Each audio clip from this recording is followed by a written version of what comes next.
Hello and welcome to the shop. I have what I think will be a fun turn today. Should be a quick one, but a while back I bought this jeweler's saw and I started cutting a few pennies, just cutting designs out of the pennies, and the idea was at some point to go ahead and make them up with a blank. Well, I kind of got sidetracked, as usually happens here in the old shop, and I never got around to mating any of the pennies I cut with a blank. Well, a good buddy of mine, Don Peters, called me and he said, "Hey, I'd like to do a collaboration. You cut one of these pennies out and I'll mate it to a carbon fiber blank and I'll cast it in Alumilite." With everything going on, I told him I want to do this. This is a definite go, but I just didn't have time right now. So what he did is he took an uncut penny and he made a jig and he thinned the penny out. And then he dapped it so that it would fit around the tube, covered the tube in carbon fiber, and cast it in clear Alumilite, and he sent me one to test. And that's what we're going to do today. This is Alumilite. It should turn like a dream. It's had plenty of time to cure, so I'm going to turn this blank and mount it to a pin kit for you today. I've got just a little bit of cleanup to do on this blank, things like squaring the ends, and the second piece is a lot of people wonder about carbon fiber. Whenever the guys do carbon fiber, it comes in like a little sleeve, and you dip that sleeve in resin and you slide your tube down in there and then you hang it to dry. And then once the resin dries, you can go ahead and decorate your carbon fiber tube up and put it into a blank. So inside of the tube, a little bit of resin has migrated in there. So we'll use our chainsaw file and we'll clean that out once we get finished squaring our blank.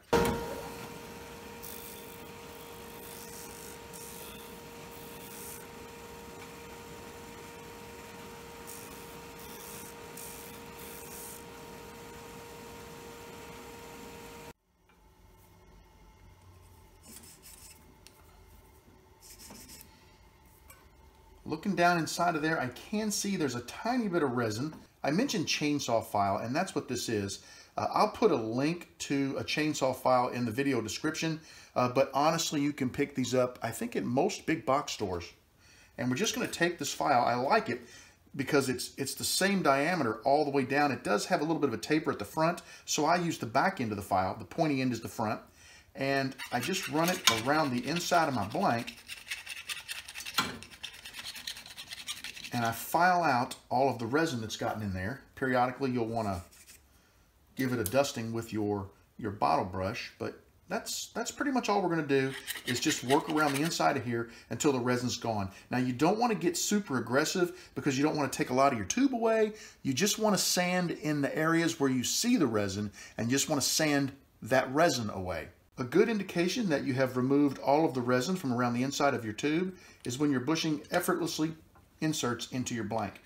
If there's any resistance with the bushing, you're going to want to check that closely and make sure you got everything. You don't want to leave resin inside of your tube, because if you do, it could cause it, now this is an over-exaggeration, but it could cause the blank to set off center on your bushing, which could cause you to get an ovaled or out of shape blank, or worse, it could heat up when it's in there as you're turning from the spinning motion, and it can cause the bushing to sort of stick inside of the blank. Also, if you don't have it cleared out, when you go to assemble your components, you could have an issue getting them to go perfectly straight into the blank, and you could actually damage your blank. You know how the material is so thin, it can actually split, and I've had that happen. It'll actually split the resin. I've got my blank mounted up. My lathe is set to 2600 RPMs, and I'm expecting a very smooth turning.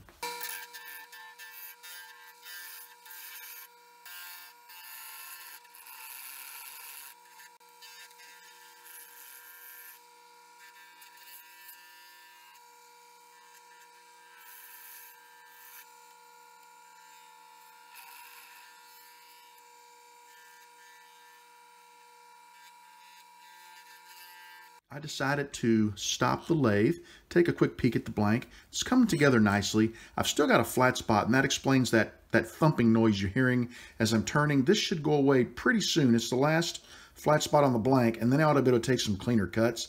I'm going to go ahead and strop my tool real quick, just make sure it's in shape, and we'll be back to finish turning this blank.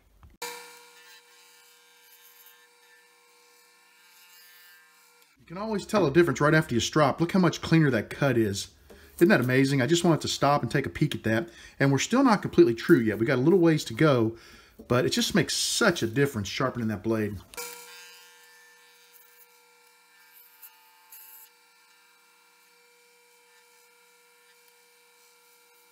You want to keep these bushings cleaned off. I use just a toothbrush, and the reason being is you can't see your transition when you've got all of this resin built up around your bushings. So we're going to get that cleaned off, then we'll come back and take a few more passes. Normally you can get that cleaned off with the toothbrush, but every once in a while it'll be just a little more stubborn.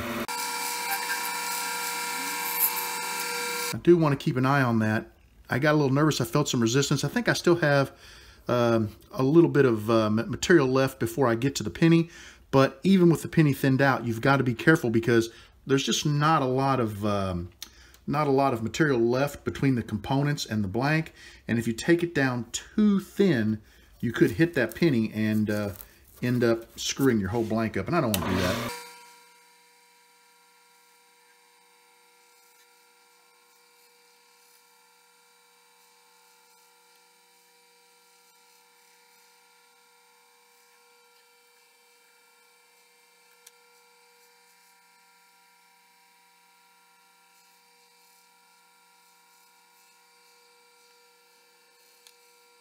We feel pretty good at the bushings. We got a little bit of a hump right here. I'm just going to try to very carefully take that away.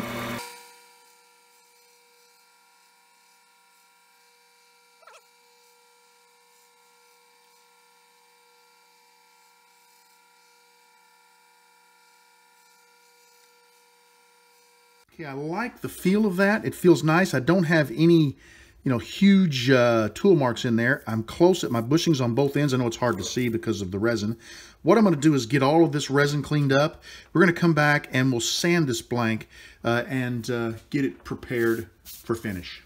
Because I was so nervous about the height of the penny and not wanting to catch the edge of it and maybe destroy this blank, I did not turn it down as far as I normally would.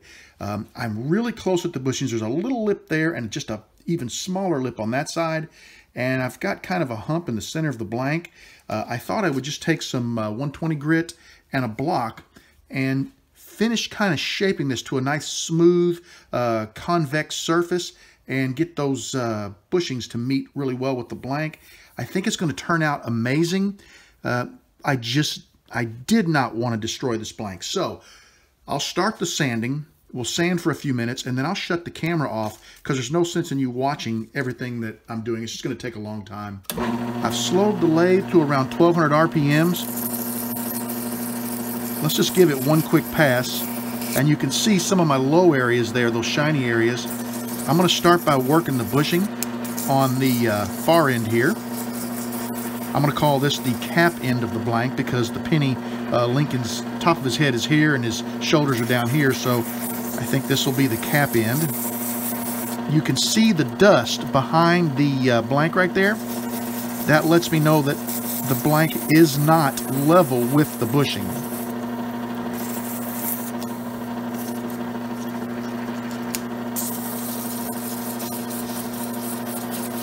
You don't want to work too hard in one place because you will heat the resin up and it will actually begin to melt a little bit.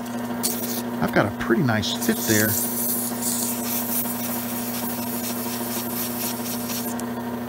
I like that. There's still just ever so slight lip. I always say don't be afraid to sand out onto those bushings. Especially when you're using this block, don't put a lot of pressure. Let the paper kind of do its job because too much pressure equals too much heat equals problem.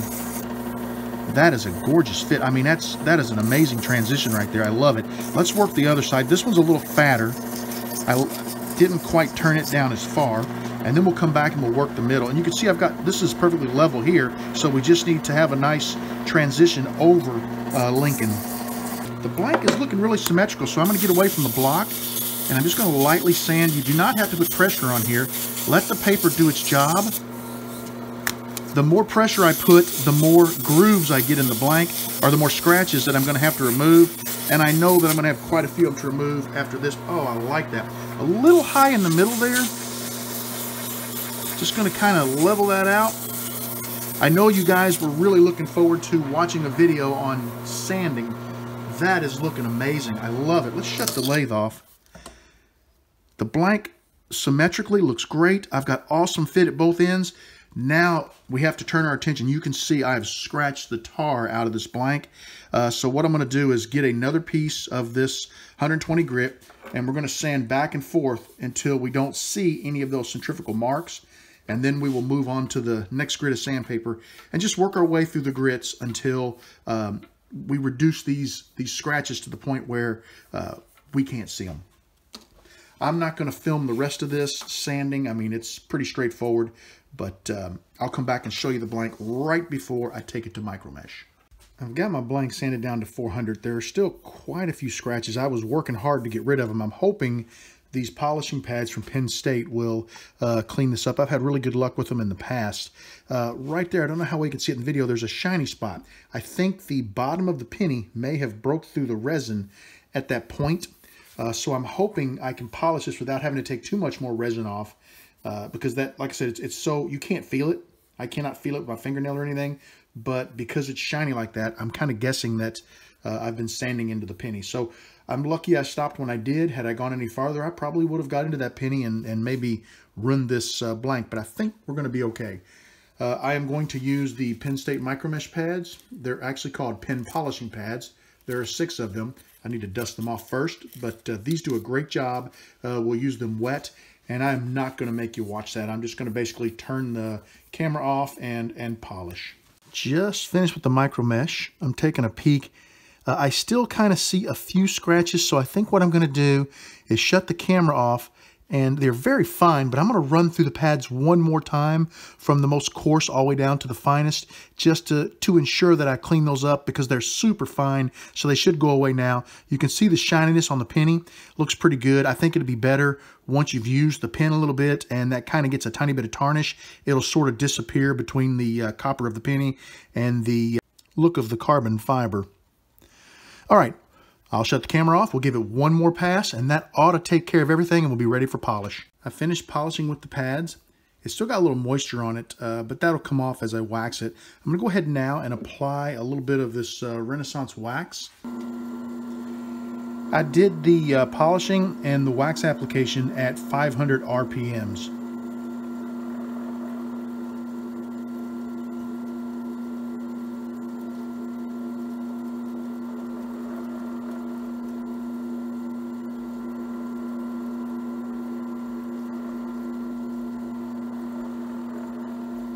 I bumped the speed of the lathe up to 1200 RPMs.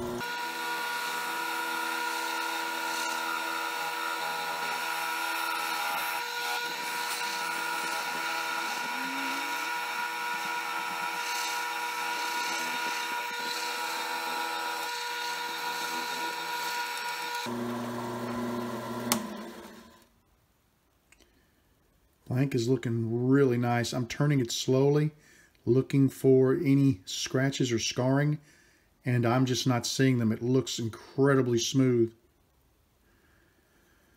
Let's get over to the bench and get this pressed into a kit. I'm ready to assemble this blank into a kit, and you might notice that my kit is already pre-assembled. Every now and again, I get a pen that just doesn't grab me and make me feel like it's one I want to keep or give to someone. So basically, I take them apart. And what you're looking at here is a kit that wasn't a pen. I did a video on it. Don't remember which one. I didn't care for it, so I knocked it apart. Nothing's hurt. So we're going to be able to reuse this kit to make a pen that we really like. And I will let you guys know if I come across a copper kit, I probably will knock this out again and put a copper kit on this blank, just because I think it's going to look so much better than gold. But I'm going to seat my cap into the back of this pen the best I can. And I'm trying to align it. There we go, to where it's centered. I'm just trying to find the center. I think that's probably, if I put my finger right on there and look behind it, I think that's, and of course I dropped it. I'm just trying to align it. There we go. Get it started. Get my bushing in the bottom of my blank.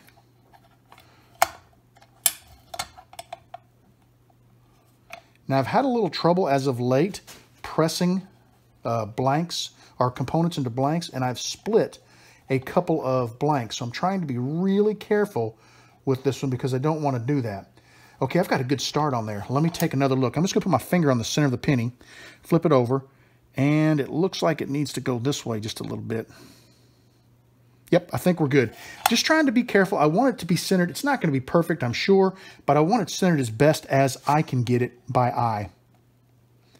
All right, beautiful. That worked out well. Go ahead and we'll slide the lower component in and bring it up to the camera so you get a better look at it.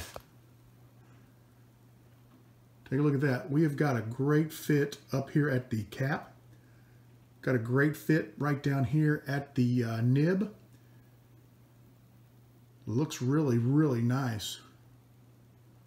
I like how you kind of get a shimmer off of the carbon fiber.